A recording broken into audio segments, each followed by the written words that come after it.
Amém, queridos? É com muita alegria que nós estamos aqui hoje para adorar, engrandecer e exaltar o Rei da Glória. Somente Jesus Cristo é digno de toda honra, é digno de toda glória, de todo louvor e de toda adoração. Não há nos céus, não há na terra, nem debaixo na terra, nem nos liminares, ou na natureza, ou em qualquer lugar, alguém que seja como Cristo Jesus. O Filho de Deus é o único digno de ser adorado. A minha oração é que toda a igreja, ao chegar no domingo, pelo menos, cada reunião, que todos nós, de adolescentes, crianças, homens, mulheres, sejamos tomados de um sentimento, de uma convicção, de que Cristo nos é suficiente. Porque talvez isso para você acha que isso não é, e de fato não é novo. Mas isso, de fato, é tudo aquilo que você precisa acreditar. E nós cheguemos com o hábito de dobrar os nossos joelhos e orar. Amém, queridos? Amém, irmãos? Sei que está um pouquinho frio, talvez você está assim porque está frio. Amém, irmãos? Acho que não, né? Quantos estão dormindo, diga amém. Então vamos acordar, está passando da hora. Já passou da hora, amém? Mas o nosso objetivo como igreja, estar aqui, não é apenas para ouvir uma palavra, não é apenas para participar de um momento de louvor, de adoração. Nós precisamos aprender a ser igreja durante a semana. Nós precisamos aprender na nossa vida ordinária, na nossa vida diária, a adorar o Cristo na beleza da sua santidade. Cristo precisa descer da tua mente e ir para o teu coração.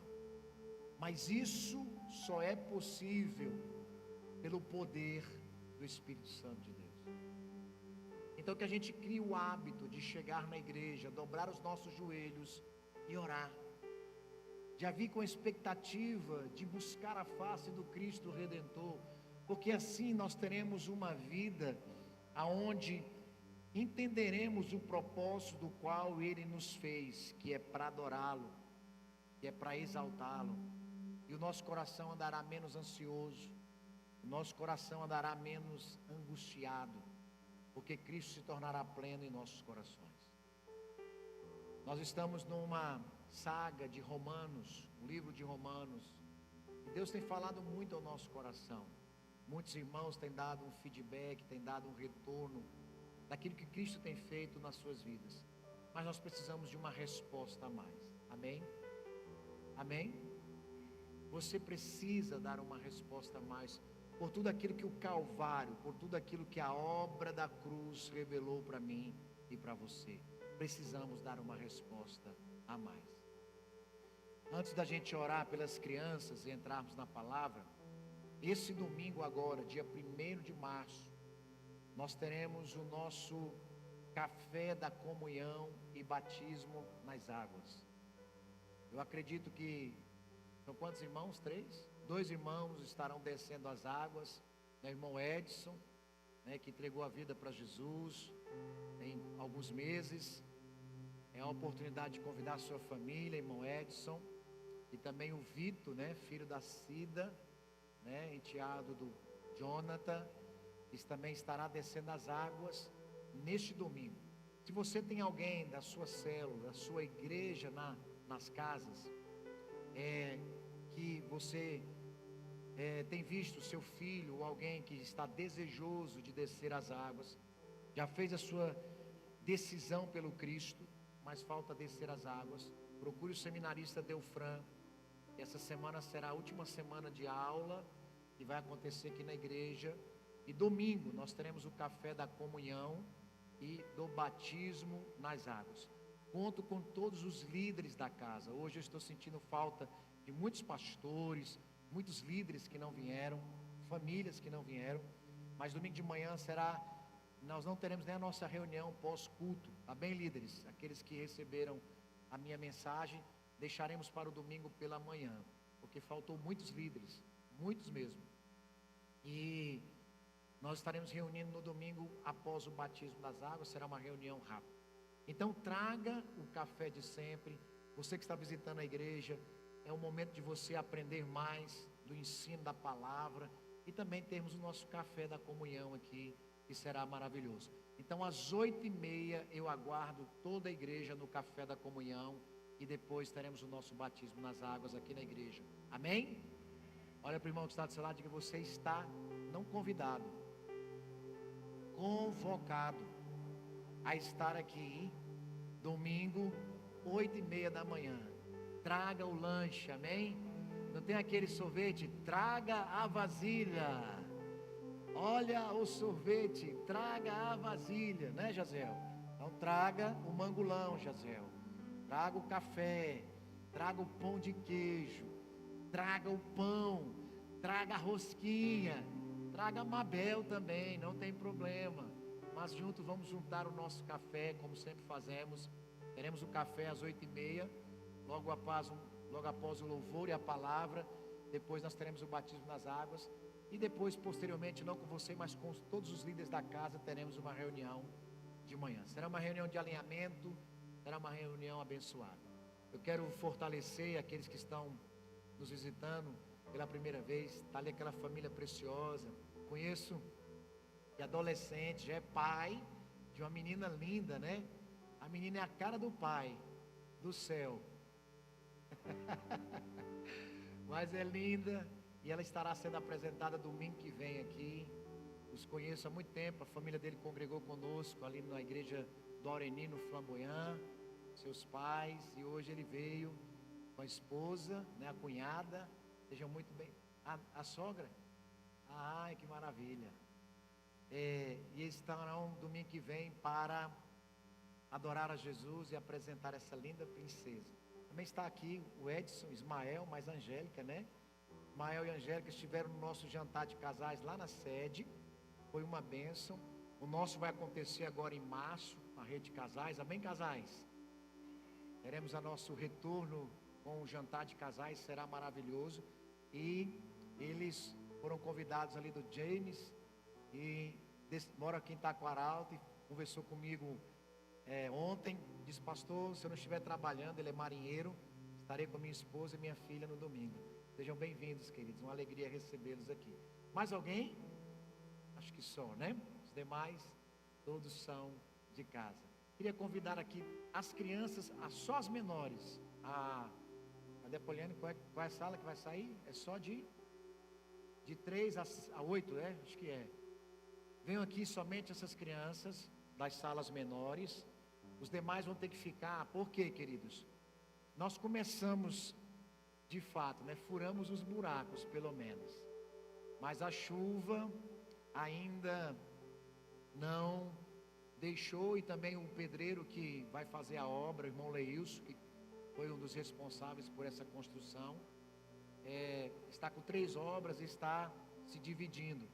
Mas de fato essa semana nós vamos começar, amém, queridos? E você que deseja ofertar um saco de cimento, você que deseja ofertar um milheiro de tijolo, você que deseja ofertar areia, aquilo que Deus colocar no seu coração, me procure no final do culto, procure a bispa Leidiane, porque nós faremos as salas das crianças e os banheiros. Eu creio que em nome de Jesus, até abril, maio, nós estamos com essas salas e os banheiros prontos, amém, irmãos? Para que nós tenhamos mais comodidade, mais conforto. Então nós teremos um anexo de 7,5 por 30, a metade do salão da igreja, só para o ministério infantil. Vai ter os banheiros para eles, as salas, o Ministério da Possibilidade. O que é o Ministério da Possibilidade? Nós temos 7 irmãs da igreja que trabalham com crianças atípicas, né? Então nós teremos a nossa sala. Vamos voltar a ter, que no prédio que era alugado nós tínhamos, então nós vamos voltar a ter a sala do Ministério das Possibilidades, né? A Tusa não veio hoje, né? A Tusa ficou 15 anos fora da igreja, e por causa do Ministério da Possibilidade, o Isaac pôde ser cuidado, né? Ter a devida atenção na hora do culto, né? Pessoas preparadas para isso. E depois de 15 anos, porque crianças autistas. A igreja e muitas pessoas achavam e não sabiam o que era naquela época atrás, e não sabiam qual era o problema, achava que era criança, era atentada demais, esse menino é endemoniado demais, sem sabedoria, e muitas pessoas saíram da igreja, e muitas pessoas ficaram feridas. E a Tusa, depois de 15 anos afastada, ela reconciliou, através do Ministério da Possibilidade, que pôde ficar com o filho dela, Isaac, e hoje ela está servindo a Jesus conosco. Amém? Por quê? Porque o culto, ou o resultado das pessoas entregarem para Jesus aqui na frente, é porque lá desde o estacionamento, todos os ministérios, mídia, acolher, ministério infantil, as professoras, todo o ministério de louvor, todos os ministérios estão envolvidos, ministério da limpeza, né? E faz com muito esmero, muito carinho. Então tudo isso é feito para que a palavra entre no coração e essa pessoa seja alcançada pelo Cristo. Amém? Então ore, contribua, porque precisamos, e creio que Deus já proveu todas as coisas em nome de Jesus. Vamos orar? Pai, nós oramos por cada uma dessas crianças, declaramos sobre elas a Tua graça, que elas possam ter ali um cultão abençoado em nome de Jesus. Dê graça às professoras, que elas possam ser tomadas do Teu Santo Espírito e que a palavra possa de fato falar aos seus corações. É o que nós oramos em nome de Jesus. Amém? Podem seguir ali, ó, professora Jacilene, as auxiliares. Vamos lá, Rafael, Rafa e Emanuel. Vamos lá, segue a fila. Amém. Hoje poucas crianças, as demais ficarão aqui, porque o material, os ferros estão lá nas salas, e aí está bem apertado. Amém? Glória a Deus. Abra sua Bíblia comigo em Romanos capítulo 7.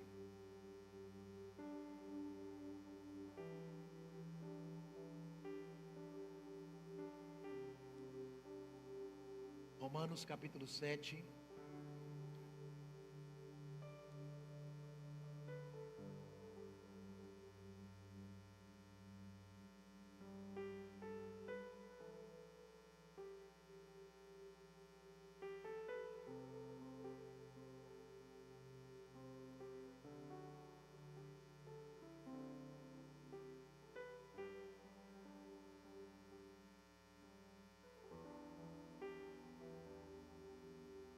Romanos capítulo 7, todos acharam? Amém?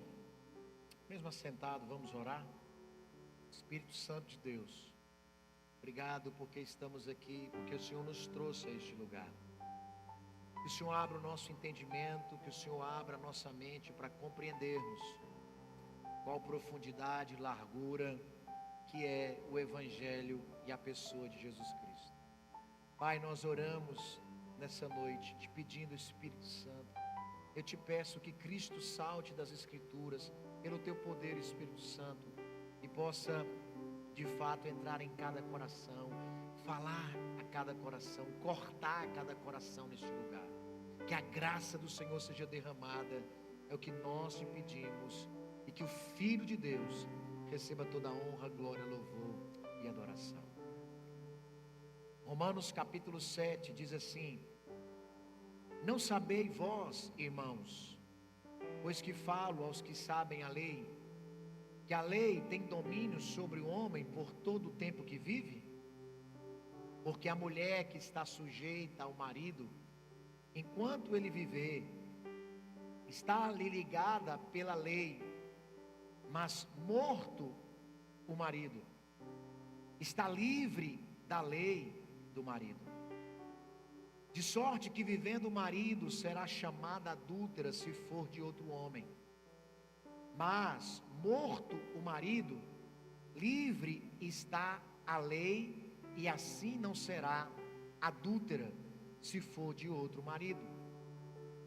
Assim, meus irmãos, também vós estáis mortos para a lei pelo corpo de Cristo, para que sejais de outro, daquele que ressuscitou dentre os mortos, a fim de que demos fruto para Deus. Porque quando estávamos na carne, as paixões dos pecados, que são pela lei, operavam em nossos membros para darem fruto para a morte. mas agora temos sido libertados da lei, tendo morrido para aquilo em que estávamos retidos, para que sirvamos em novidade de espírito e não na velhice da letra. Que diremos, pois? É a lei pecado? De modo nenhum. Mas eu não conheci o pecado senão pela lei. Fábio, está dando um pouquinho de eco. Mas eu não conheci o pecado senão pela lei, porque eu não conheceria a concupiscência se a lei não dissesse: não cobiçarás. Mas o pecado, tomando ocasião pelo mandamento, operou em mim toda a concupiscência, porquanto sem a lei estava morto o pecado. E eu, em algum tempo, vivia sem lei, mas vindo o mandamento, reviveu o pecado e eu morri. E o mandamento que era para a vida, achei eu que me era para a morte. Porque o pecado, tomando ocasião pelo mandamento, me enganou, e por ele me matou. E assim a lei é santa, e o mandamento santo, justo e bom. Logo, tornou-se-me bom em morte? De modo nenhum. Mas o pecado, para que se mostrasse pecado, operou em mim a morte pelo bem, a fim de que pelo mandamento o pecado se fizesse excessivamente maligno. Porque bem sabemos que a lei é espiritual, mas eu sou carnal, vendido sob o pecado. Porque o que faço não o aprovo, pois o que eu quero, isso não faço. Mas o que aborreço, isso faço. E se faço o que não quero, consinto com a lei que é boa. De maneira que agora já não sou eu quem faço isso, mas o pecado que habita em mim. Porque eu sei que em mim, isto é, na minha carne, não habita bem algum. E com efeito, o querer está em mim, mas não consigo realizar o bem.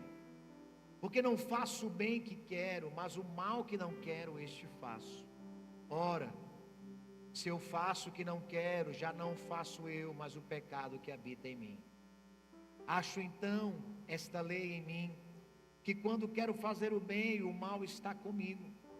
Porque segundo o homem interior, tenho prazer na lei de Deus, mas vejo nos meus membros outra lei, que batalha contra a lei do meu entendimento, e me prende debaixo da lei do pecado que está nos meus membros.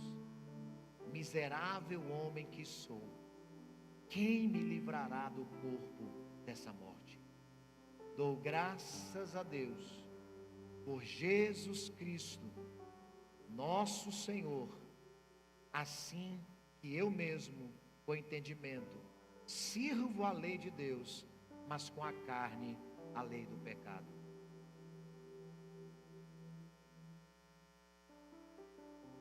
Queridos, Romanos capítulo 7, estamos continuando o texto ou a continuação de Romanos capítulo 6. Na verdade, Romanos capítulo 8, que será pregado no próximo domingo, é a continuação de Romanos capítulo 7. Se você tem trazido o caderno, anote. Se você não tem trazido, procure trazer para anotar, para que você continue refletindo durante a semana. As nossas mensagens ficam gravadas, você pode ter acesso, como o seminarista Delfran falou, pela plataforma ou pelo próprio YouTube, você pode ter acesso e assistir as mensagens. Mas o que eu quero que você entenda nessa noite é que nós estamos, de fato, caminhando numa jornada aonde o plano da salvação, ele é grandioso. Se puder dar uma melhoradinha aí, Fábio, acho que está um eco, não sei se aqui também é o retorno. Então nós estamos em Romanos, aonde o plano da salvação é grandioso, e é exatamente esse plano da salvação que Paulo revela para nós aqui em Romanos, em toda a sua carta à igreja de Roma, é que ele revela para nós o quão extraordinário é o plano da salvação. Porque somente através de entendermos o plano da salvação, nós iremos cumprir a lei de Deus. Porque ambos os testamentos, tanto no Velho quanto no Novo, eles trazem essa clareza, ou são claros quanto a essa questão. Porque de fato, igreja, nós nunca viveremos sequer um momento, ou nunca iremos de fato nos interessar, Paulo está dizendo para a igreja de Roma, pela lei moral de Deus, se não entendermos da onde Deus nos tirou. Jamais podemos entendê-lo, ou jamais poderemos entender o Evangelho e a sua grandeza, e naquilo que diz a respeito do seu Evangelho. Nós não vamos compreender, se nós não entendermos que não estamos mais debaixo da aliança de obras, mas debaixo da graça de Deus. Porque quando nós olhamos para a lei, Paulo está dizendo aqui em Romanos 7, que ninguém é capaz de salvar a si mesmo, que ninguém é capaz de se justificar. E eu não falo justificativas aonde o homem quer se justificar ou argumentar ou defender as suas teses, não. Eu estou falando aqui, o que Paulo está dizendo para nós é sobre a justificação, ou da doutrina sobre a justificação, que é a justiça imputada por Deus no Filho de Deus, Jesus Cristo. Tem alguém aqui? Então Paulo está dizendo que ninguém é capaz de salvar a si mesmo, ninguém é capaz de justificar a si mesmo, ou ser justo diante de Deus, e nem tampouco santificar-se, ou estar habilitado para comparecer à presença de Deus, observando apenas a lei. Então essa era a nossa situação, e essa continua sendo a nossa situação, a situação comum de toda a humanidade caída.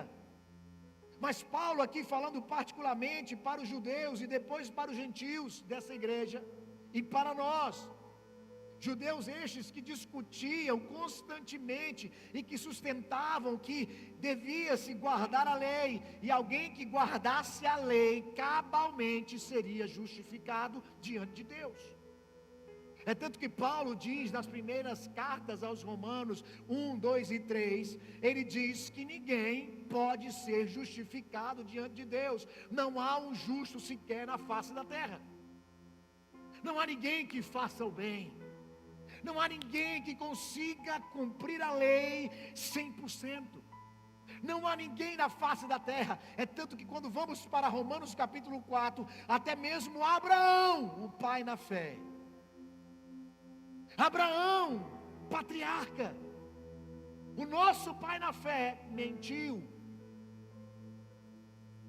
Olhamos para Moisés, o homem que recebeu as 2 tábuas com os 10 mandamentos, irou-se ao ponto de não entrar na terra prometida. Homem sanguíneo que também matou um egípcio quando ainda estava morando no Egito, quando era filho de Faraó, ou da filha de Faraó, melhor. Então quando Paulo está dizendo aqui, ele está dizendo também de forma particular, direta, voluntária e involuntariamente, dizendo: olha, é necessário que vocês judeus entendam, vocês que guardam a lei, vocês que discutem e sustentam que é necessário guardar somente a lei, porque alguém guardando a lei vai ser justificado de Deus. Eu quero dizer para vocês que isso é impossível. É impossível alguém guardar toda a lei e viver. Porque se alguém guardar a lei ou querer viver pela lei, viverá por ela, mas morrerá, porque não vai conseguir. Tiago capítulo 2 diz que se alguém tropeçar em pelo menos uma vírgula da lei, ele quebrou toda a lei. Romanos 3, não há um justo sequer. Então Romanos 7 começa nos mostrando que parece que estamos num beco sem saída. Mas é exatamente isso que a lei faz comigo e com você. A lei vem mostrar para nós que é impossível nos tornarmos alguém santo diante de Deus. Que é impossível sermos justificados diante de Deus. O escritor de Hebreus, que para mim particularmente também o apóstolo Paulo, Hebreus capítulo 8, ele faz uma analogia com aquilo que é sombra de Jeremias capítulo 31. E o que é que diz lá, a partir do verso 10 de Hebreus? Ele diz, o escritor de Hebreus, onde se fala sobre o grande caráter da nova aliança. Que a aliança nova que substituiu a antiga. E como foi? Paulo, que para mim particularmente, o escritor de Hebreus, ele diz, e o que Deus diz? A partir do verso 10 de Hebreus, diz no capítulo 8, porei as minhas leis na sua mente, e as escreverei no seu coração, e eu serei o seu Deus, e eles serão o meu povo. Paulo está dizendo, ou o escritor de Hebreus está dizendo, essa é a nova aliança sobre a qual nós, como cristãos, estamos e de qual nos gloriamos. Essa precisa ser a verdade reafirmada por mim e por você. Que Cristo veio ao mundo, para quê? Para fazer a vontade de Deus. Tem alguém aqui? Que Cristo veio ao mundo para cumprir a vontade de Deus, e eu vou mais além. Sim, Ele veio para fazer a vontade de Deus, mas Ele veio para habilitar o homem diante de Deus, porque todos nós estávamos ou somos desqualificados, desabilitados para estar diante da santa presença de Deus. Essa é a grande verdade. Deus é santo, Deus é inacessível, Deus, Ele não compactua com o pecado. Deus é tão santo que o único louvor e hino que se tem no céu é o que está em Apocalipse. Santo, santo é o que os anjos, arcanjos, querubins, serafins e toda a rede celestial canta. Ele é santo e toda a terra está cheia da sua glória e da sua santidade. Ele é imutável, Ele é intangível. Quem é como Deus? Ele é santo. Então Romanos 7 vem mostrar para mim e para você que Cristo não veio somente ao mundo para fazer a vontade de Deus, Ele veio reconciliar este mundo caído com Deus. Tem alguém aqui, irmãos? É por isso, igreja, que este púlpito não terá uma mensagem motivacional para você romper na segunda-feira.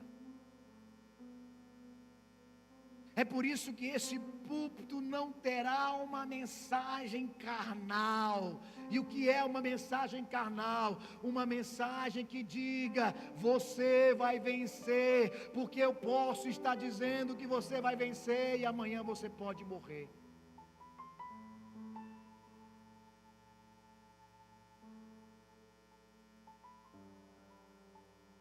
Um parente meu, saudável, bem, nem sabia hoje no grupo da família, casado com a prima minha, de repente comentei com meu irmão, não sabia que fulano estava doente. Pois é, Brand, foi de repente, deu ela, né? A doença, ela, que vai destruindo a pessoa paulatinamente. Homem de posse, homem rico, para cima, feliz. Então este púlpito não pode pregar uma mensagem que não salve a sua alma, porque Jesus, Ele diz em Lucas capítulo 12, rico ou alguém que tem esse mundo que prega sobre felicidade moderna, é olhar para as pessoas e ver as pessoas ricas, cheias de dinheiro, mas para Jesus, alguém bem-aventurado, feliz, não é como diz Lucas 12, nas próprias palavras do Mestre e Senhor Jesus, um rico ou alguém que tem como conceito da felicidade moderna nos nossos dias, é alguém que abaixa abastecido, rico, cheio de dinheiro e tudo mais. Não, Jesus olha para aquele da parábola 12 e diz que vai destruir os celeiros que ele tem, porque tem muita coisa. Ele diz: eu vou destruir este galpão, vou construir outro. Vou juntar mais tesouros, vou juntar mais no meu celeiro mais coisas, vou juntar. E Jesus termina a parábola dizendo: louco, hoje mesmo pedirão a tua alma, e o que tens preparado para quem será? O conceito de felicidade para Jesus não é alguém que tem uma vida com todas as promessas aparentemente cumpridas materialmente falando, mas a sua alma é vazia. O conceito de felicidade para Cristo é alguém que está nele, porque a sua alma, estando nele, nunca será uma alma vazia. É por isso que a única coisa que nós temos, ou que Deus poderia nos dar, é Cristo Jesus. Então essa é a nova aliança. Esse é o poder da nova aliança, nos habilitar diante de Deus. Então o cristão não pode deixar, queridos, de se deleitar nessa verdade. Nós precisamos reconsiderar. Eu preciso ficar pensando durante a semana no Senhor e tudo que Ele fez, como Ele veio, morreu e ressuscitou.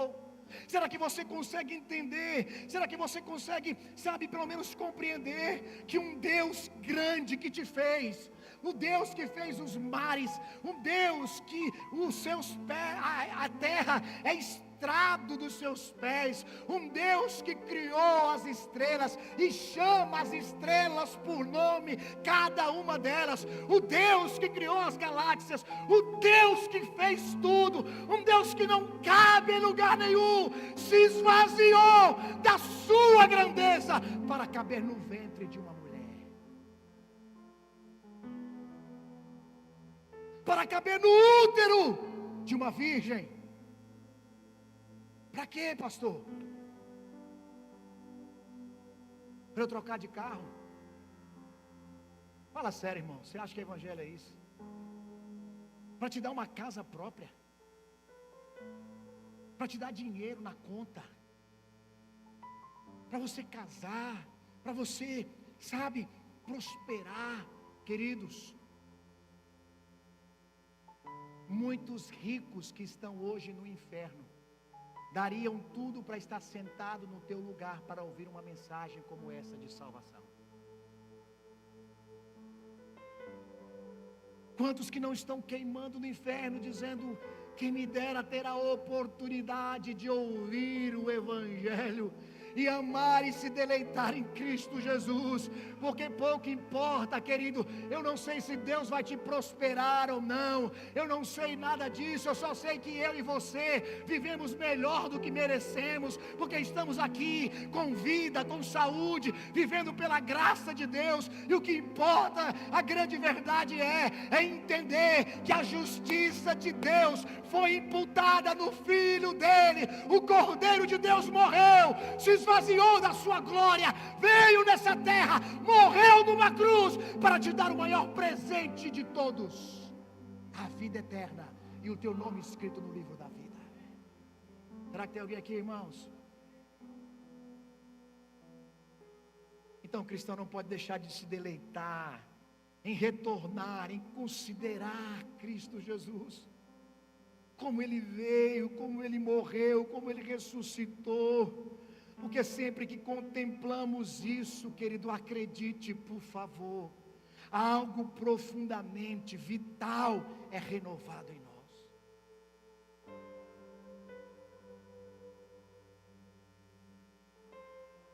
Eu tenho uma esposa, eu sei que você também que é casado tem, graças a Deus, irmão. Mas quantas vezes minha esposa, uma mulher de Deus, ela disse: amor, eu estou muito feia hoje, essa roupa não está legal, não dá para ir para o culto. E aí eu lembro ela, igual eu lembrei esses dias, lembra da pastora Thalita? Câncer, mais de 40 cirurgias, e não falta um culto, não falta nada. Sabe por quê? Porque a grande verdade é que eu e você vivemos melhor do que merecemos. Essa é a grande verdade. Como podemos deixar de nos maravilhar diante do fato que Deus amou o mundo de tal maneira? Olhamos para João 3,16 e talvez hoje, com o caminhar da vida cristã, achamos isso tão simples. Que Deus amou o mundo de tal maneira que deu Jesus Cristo. Deus sujeitou Jesus ao sofrimento, à morte. Para quê, bispo? Para que eu e você pudéssemos ser unidos com Ele na sua morte, ressurreição e vida, e ninguém poder mais, nem o próprio Deus, nos acusar de que não cumprimos a lei. Nós mesmos não conseguiríamos, mas em Cristo Jesus a justiça foi imputada, e hoje aquele que confessa Jesus como seu Senhor e Salvador, que crê na suficiência do Filho de Deus, não tem somente o seu nome escrito no livro da vida, mas vai se deleitar nele em todos os momentos de sua vida, inclusive no dia da sua morte. Porque Paulo diz: assim como um homem que é casado com uma mulher, assim como um homem que não pode se separar da mulher a não ser pela morte, porque se ele separar, ele começa fazendo uma analogia nos primeiros versículos, porque se alguém se separar, ainda estando vivo seu marido, a mulher se separar, ela será adúltera, diz o apóstolo Paulo. É necessário que haja morte, e só assim, com a morte, haverá um novo casamento, uma nova aliança. Qual era a analogia? Qual era a comparação que Paulo estava fazendo aqui? Paulo pega o casamento para mostrar que somente através da morte poderia haver um outro casamento. Tem alguém aqui? Preste atenção no que Paulo está dizendo para nós em Romanos 7. Que somente alguém, o marido morrendo, a mulher poderia casar novamente. Paulo estava dizendo: olha o que Cristo fez. Nós que nascemos da geração adâmica, nós que somos da velha aliança, nós que estávamos casados com o pecado, com a lei. A lei é boa, a lei é santa. Nós sabemos que somos errados porque existe lei. Ninguém faz errado sem saber, outrora que alguém o avisou, falou que ele estava fazendo errado. A lei é santa, ela é boa, ela é perfeita. A lei nos mostra que somos pecadores, somos errados, somos cheios de iniquidades. A lei veio para mostrar quem realmente somos, mas a lei precisou morrer para que nós fôssemos justificados. Ou seja, a lei precisou morrer, diz Paulo, no corpo de Cristo, na morte de Cristo. A lei morreu para que eu e você fôssemos ou tivéssemos um novo casamento com Jesus. Então o que Jesus fez? Ele nos uniu nele para que nós, no Pai, tivéssemos reconciliação. Mas infelizmente o que tem predominado na igreja cristã ao longo do tempo foi um tipo de cristianismo que se esqueceu da obra justificadora. A gente ouve todo tipo de mensagem, menos sobre a justiça imputada por Deus a nós por meio de Jesus Cristo. O cristianismo, é grande verdade, tornou-se algo subjetivo. O cristianismo se tornou algo sentimental. O cristianismo deixou de considerar esses grandes fatos, como eu acabei de falar. O evangelho, que Cristo nos libertou da condenação da lei moral de Deus, que Cristo nos colocou debaixo da sua graça. Ele fez isso para que continuemos cumprindo a lei. Não significa que nós vamos deixar de cumprir a lei, não é isso que Paulo está dizendo. Não, Paulo está dizendo que nós não seremos salvos mediante a lei, mas porque Cristo, através do seu corpo, matou a lei moral de Deus, aonde ninguém conseguiria, por justiça própria, por mérito próprio, chegar-se ou achegar-se a Deus. Pelo corpo de Cristo no madeiro, ele recebe toda a implacável ira de Deus, e ali nós temos a morte da nossa velha lei, que nos matava, nos destruía, nos condenava e já tinha nos lançado no inferno. Mas pelo corpo de Cristo nós tivemos um novo casamento, uma nova aliança, e por isso nós o amamos, e porque Ele nos tirou e nos livrou da ira eterna de Deus, eu obedeço à lei.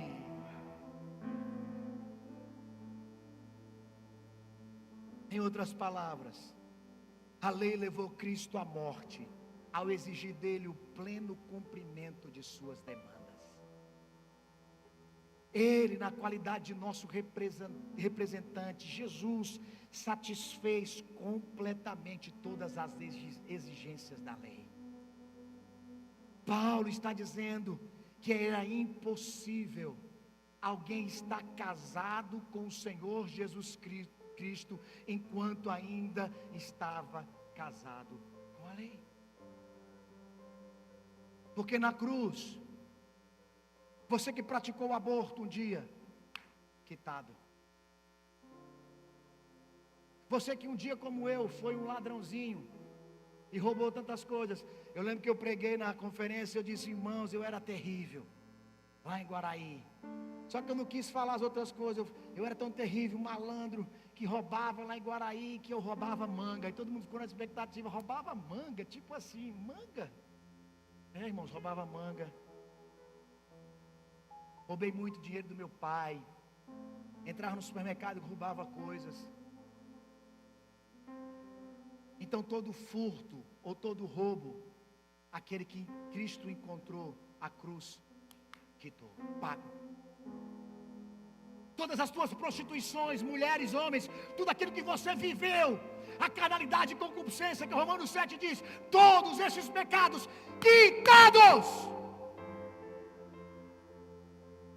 Tudo aquilo que você fez, tudo aquilo que você ainda faz, você tem a cruz que quita os teus pecados.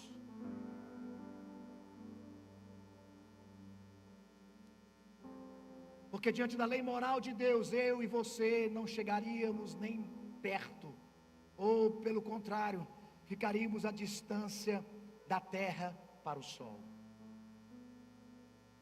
Então a morte dele exigiu o cumprimento de todas essas demandas minhas e suas.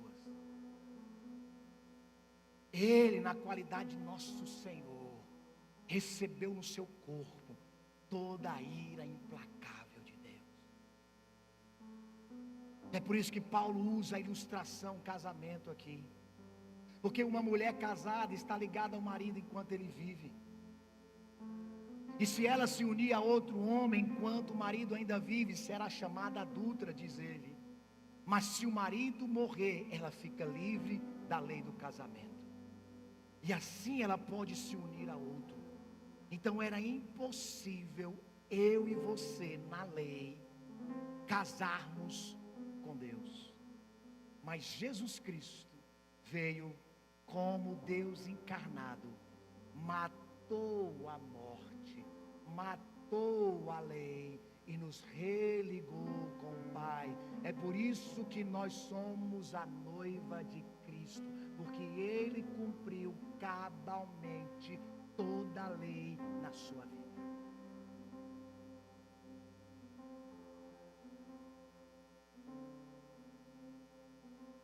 Por isso que nós precisamos desejar estar unidos a Cristo.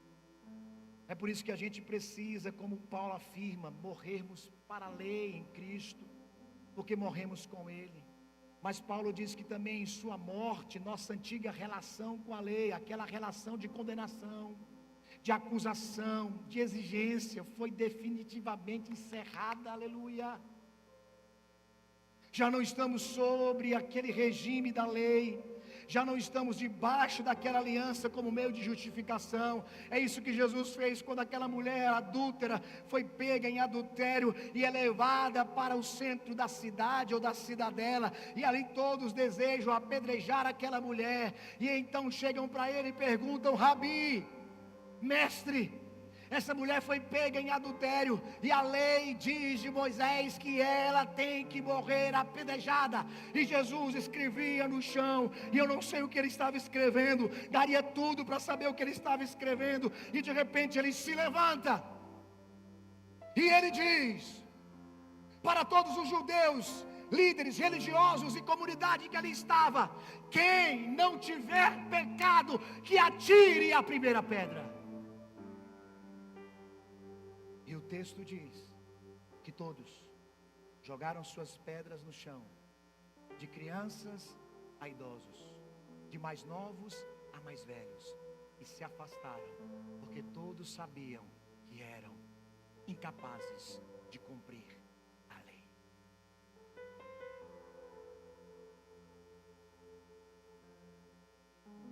O apóstolo, ele diz em Romanos, no verso 4, assim, meus irmãos, também vós morrestes relativamente à lei por meio do corpo de Cristo, para pertencerdes a outro, a saber, aquele que ressuscitou dentre os mortos, a fim de que frutifiquemos para Deus. Diga amém. Fomos unidos a outro. E quem é o outro? Cristo, ou Cristo ressurreto. Nosso primeiro marido, podemos assim dizer. A lei, que era lei em sua função condenatória, morreu no corpo de Jesus. Mas essa relação terminou na cruz. Pelo corpo de Cristo entregue na morte, fomos libertos, diga glória a Deus. E agora pertencemos àquele que ressuscitou dentre os mortos. Ah, meu irmão, isso tinha que encher a tua alma e o teu coração de alegria, de prazer, e adorar a Jesus, se render a Jesus, viver para Jesus, porque se não fosse Ele, eu e você estávamos fritos, mortos, perdidos. É por isso que nós o amamos e o desejamos, porque Ele me livrou da ira eterna de Deus. Tem alguém aqui, igreja? É por isso que o teu coração precisa se deleitar em Jesus. É por isso que alguém que entende a obra salvífica de Cristo é alguém que não tem distância, tempo, é alguém que não tem, sabe, hora, é alguém que sempre está disponível para o Senhor. Porque o propósito dessa nova união é claro, diz Paulo no verso 4, frutificar para Deus. Morreu o antigo vínculo, mas o regime da graça, da união com Cristo, da vida no Espírito, começou a brotar dentro de você, e de repente a tua filha, do teu filho começa a olhar e falar: pai, o senhor está diferente, mãe, a senhora está diferente. Os pais dizem: filhos, vocês estão diferentes. A esposa diz para o marido: marido, você está diferente. O marido diz para a esposa: esposa, você está diferente. E assim sucessivamente. Por quê? Porque morreu o antigo vínculo, não estamos mais sob ou debaixo da lei, começou uma nova vida, terminou a condenação e inicia-se a frutificação. E como que essa frutificação acontece? Com os meus atos de justiça, com a minha vida sendo levada a sério no dia a dia, na semana, no quarto secreto, aonde eu estou só, distante e não estou diante de todos, mas sozinhos, morte para a lei, mas unido com Cristo. E então eu frutifico aonde eu estou plantado. Porque o cristão morreu para a lei como pacto de condenação, mas a lei continua santa. Paulo diz: o problema nunca foi a lei, é o pecado. O cristão foi libertado da lei como sistema de justificação. E a analogia do casamento, nós morremos para a lei, para sermos casados com Cristo. Diga amém. Martin Lloyd Jones, aonde eu estou me apoiando nesses estudos de Romanos capítulo 7, e toda a epístola aos Romanos, ou toda a carta aos Romanos, Martin Lloyd Jones enfatiza: não estamos livres da lei moral como padrão de santidade, mas livres da lei como meio de salvação. É o que Paulo está dizendo, a lei é santa. O pecado é o problema, a lei revela o pecado. O pecado usa a lei como ocasião para se manifestar. A lei desperta a minha e a sua consciência. A lei é santa, justa e boa. Para Lloyd Martin Jones, ele diz: a lei não produz morte, o pecado é que produz a morte. Porque Romanos 6:23 diz que o salário do pecado é a morte, mas o dom gratuito de Deus é a vida eterna. Então a função da lei é expor o pecado em sua verdadeira face, feiura. Esse é o propósito da lei. É isso que Paulo está dizendo.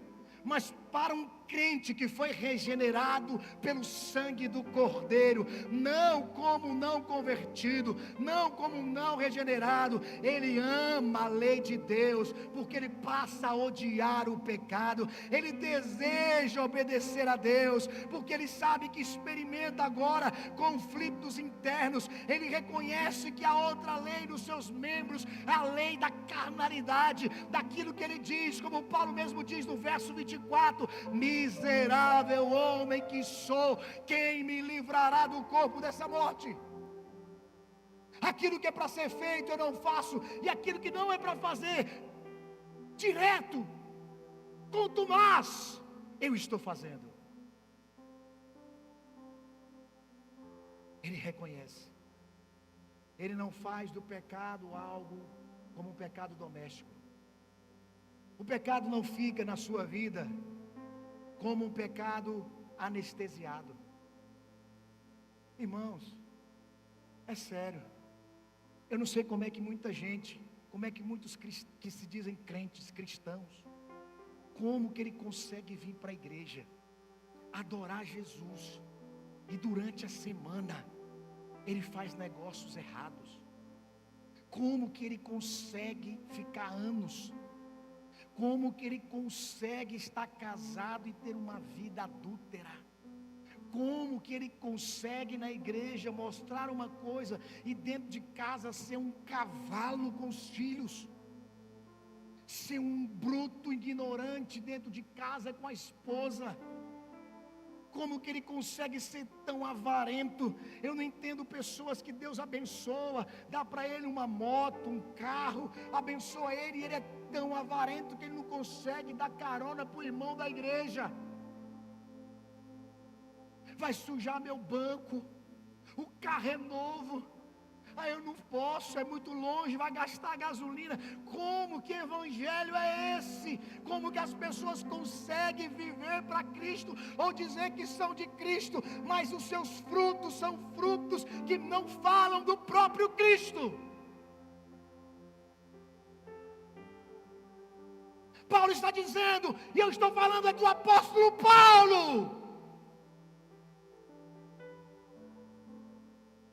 que os seus lenços de usos pessoais curavam enfermos e expulsavam demônios, que escreveu a maioria do Novo Testamento, que fez milagres, que impactou toda a Europa, a Ásia, um homem que teve 3 naufrágios, como diz a carta aos Coríntios, um homem que ficou a noite toda à deriva, um homem que teve picadas de cobra, um homem que viveu tudo no seu corpo, e a graça de Deus o bastava. Eu estou falando de apóstolo Paulo, eu não estou falando desse miserável pecador Brande Rodrigues Cardoso Dias, eu estou falando do homem que trouxe para nós a maioria do Novo Testamento. E esse homem diz: miserável homem que sou, quem me livrará do corpo dessa morte?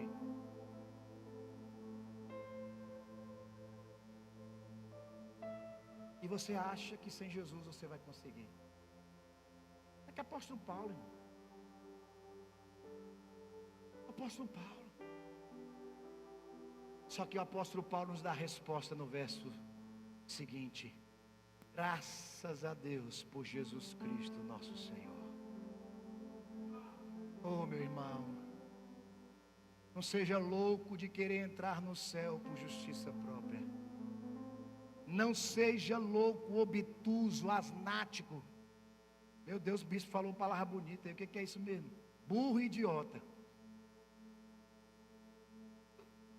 De querer entrar no céu porque você se acha bom ou porque você merece. Irmãos, eu quero chegar no céu e os anjos olhem para mim. Quem é aquele extraterrestre ali, aquele ET? Quem é aquele ET?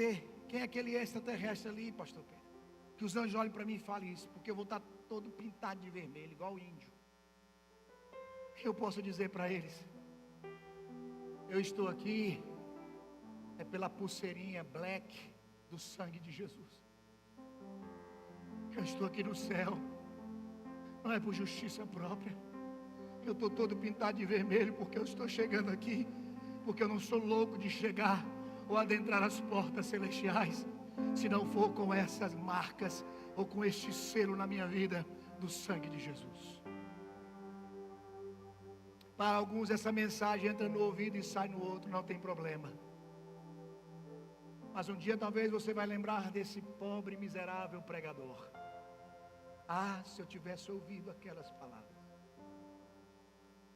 Se eu tivesse crido que Romanos 7 não é uma teoria, mas é a descrição do crente sensível, regenerado, que ama a lei, mas descobre uma guerra interior. Romanos 7 é o crente cheio de Cristo que diz: eu não vou conseguir, eu não vou sentir Jesus, eu não consigo. Sabe o que é Romanos 7? É aquele conflito que eu e você temos ao acordar, e a gente acorda decidido dizendo: hoje eu vou ser mais paciente. Mas de repente você começa a se irritar. Hoje eu vou andar no Espírito, mas antes das 9 horas da manhã é menino enchendo o saco, é tanto problema, é boleto para pagar, é tanta pressão. Aí você diz: eu prometi para ti, Jesus, no culto ontem à noite, que eu não iria me irritar, que eu não iria, Senhor, blasfemar, que eu não iria, Senhor. De repente, antes das 9, você está se irritando no trânsito com seu filho, com a sua esposa, com o seu esposo, com a galinha, com o galinho, olha o galinho, com todo mundo. Responde seco no WhatsApp, já percebe o orgulho no coração. Isso é Romanos 7. Não é a ausência de conversão, é a presença das duas leis, como Paulo está dizendo. A lei da mente, que ama a Deus, você quer Deus, mas existe dentro de você a lei do pecado nos seus membros. Você, como diz o salmista Davi: eu não sou pecador, mas eu sou nascido, Salmo 51, eu sou nascido banhado todo em pecado. Eu nasci pecador, eu sou todo banhado de pecado. E Martin Lloyd Jones diz: o não convertido não sofre assim, ele racionaliza. Mas o crente regenerado e que entende a justificação é o crente que sofre. Ele sofre, ele busca em Jesus essa mudança.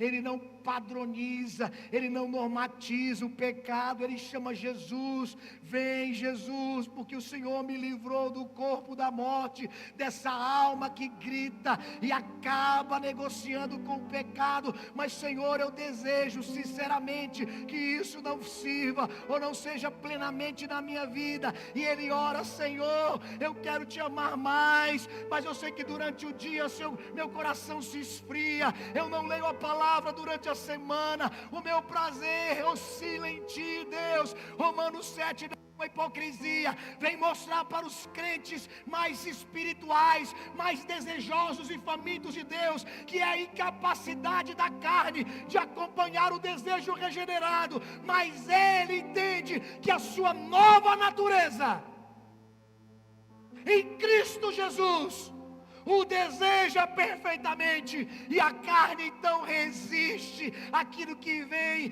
tenazmente assediando o seu corpo, e ele diz não ao pecado, não por ele, mas por causa de Cristo Jesus, o seu bendito, glorioso Salvador.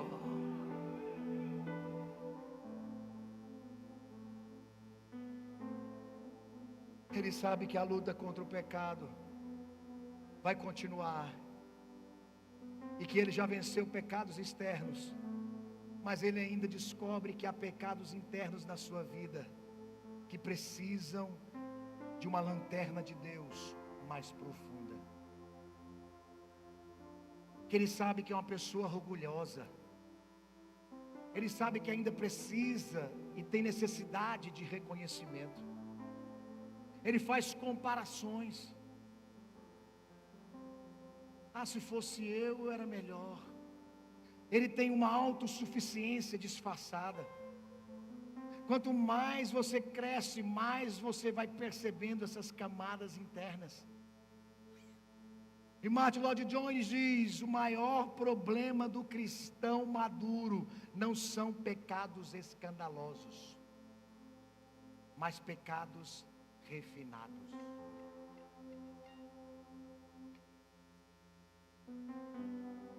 Tem alguém aqui, irmãos? Romanos 7 só vai fazer sentido para quem é mais sensível espiritualmente. Quem não é, vai entrar no ouvido e sair no outro. Mas quem deseja mais de Cristo, ele sai daqui com um choque entre o que ele sabe e o que ele faz. Ele conhece essa doutrina, mas ele se rende à graça de Deus, e então ele começa a pregar sobre santidade. Mesmo que ele perca a calma, mesmo que pensamentos impuros venham, mesmo que ele continue ainda tendo ou alimentando ressentimentos no seu coração, ódios, pessoas que têm ódio de pessoas da mesma igreja, da mesma membresia, da mesma família espiritual, pessoas que têm ódio, ressentimento de famílias biológicas. E ontem eu estava pregando no seminário sacrificial, juntamente com o pastor Raul e o pastor Éder. Foi o dia todo, em uma outra igreja. E o irmão contou o testemunho que, eu não sei se é 15 ou 19 anos que ele não falava com o pai. E ele ensaiou Zé várias vezes para falar com o pai. 19 anos. E amigo desse irmão de trabalho. E aí então, de repente, ele disse que sentiu de Deus. Misericórdia. Vou comprar passagem, vou lá. Vou fazer o caminho de volta. Sou cristão. 19 anos cristão. Sem falar com o pai. Que evangelho é esse? Comprou a passagem. Uma semana antes dele viajar, sabe o que aconteceu?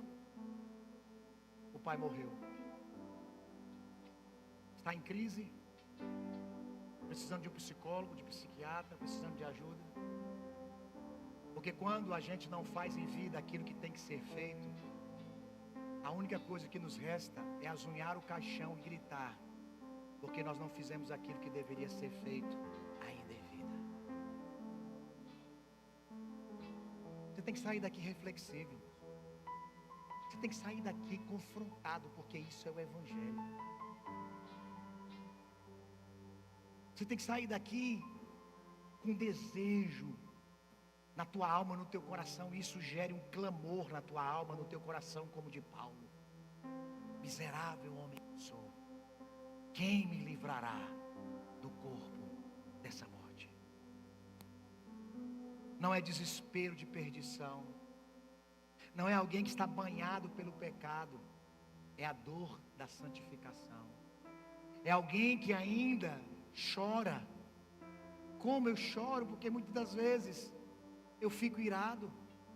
Muitas das vezes vou corrigir meus filhos irado. Muitas das vezes eu falo com a minha esposa e não era o tom. Eu já falo assim manso, né, irmãos? Dá para perceber. Mas eu falo isso com amor. Sabe? Mas como eu choro. Como eu choro dizendo: Senhor, me ajuda a ser um pai melhor, um esposo melhor. Irmãos, eu sei que eu sou um esposo, um pai que procura dar exemplo. Aquilo que eu prego no púlpito, eu sou dentro de casa, mas eu não sou perfeito. Mas na velocidade que eu erro, eu volto para consertar. Mas no início do meu casamento, há 20 anos atrás, quantas vezes eu já era pastor, subi no púlpito para pregar 3 dias sem falar com a minha esposa, porque eu era um religioso. A graça não tinha banhado meus olhos ainda. E minha esposa sentada vendo eu pregar e dizia: como o Senhor usa um homem como esse? Quantas vezes meu coração altamente ofendido. Quantas vezes eu não queria o auto-reconhecimento. Quantas vezes eu não queria que as pessoas batessem nas minhas costas e dissessem: como você pregou muito bem. Que palavra. Miserável homem que sou. Quem me livrará do corpo dessa morte? Ah, queridos, eu só tenho uma resposta. Se eu não me banhar em Cristo Jesus, eu nunca vou experimentar da santificação. Não é desespero de perdição, é a dor da santificação. Tem alguém aqui? A dor de amar a lei e ainda falhar. Sabe, pastor Pedro? É a dor de amar, querer agradar a Deus, mas ainda falhar. Eu odeio a lei. Romanos 7 não diz isso. Romanos 7 diz: tenho prazer na lei de Deus. Eu preciso viver isso. Eu preciso viver pelo menos. Jesus resume os 10 mandamentos em 2. Amarás a Deus de toda a tua alma, de toda a tua força, de todo o teu entendimento, de todo o teu coração. A gente não consegue, porque já passou um pouquinho da hora, você já está vindo, você já está preocupado com o horário, porque você já tem compromisso lá fora. O culto de 2 horas é uma eternidade para você, porque é cansativo. Tem pessoas que estão chorando e recebendo, mas tem outros que estão no celular aqui. Pessoas que estão, sabe, recebendo, outros que estão longe. Como pode? É as 2 leis guerreando dentro de nós. Miserável homem que somos, miseráveis pecadores, que queremos fazer aquilo que é para ser feito e não fazemos, mas de forma contumaz, diariamente, semanalmente, fazemos o que não é para ser feito. Quem me livrará desse corpo? Quem me livrará dessa morte? O grito da minha alma: quem livrará esse homem? Só tem uma resposta, Iana Taquaralto: Jesus Cristo é o único que pode te livrar do corpo dessa morte. Se banhe dele, se deleite nele, se apegue a ele com todas as suas forças.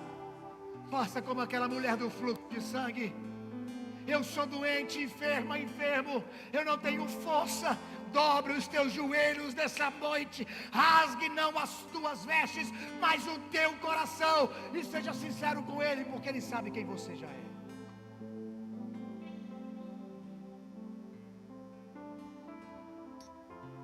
Isso é justo, isso é santo, a lei é. Eu quero viver assim, mas percebemos que há resistência interna. Oh, quando é que a Iana vai entender isso? Quando é que a Iana Taquaralto vai entender isso, Jesus? Quando é que nós vamos entender isso? Quando é que nós vamos entender isso?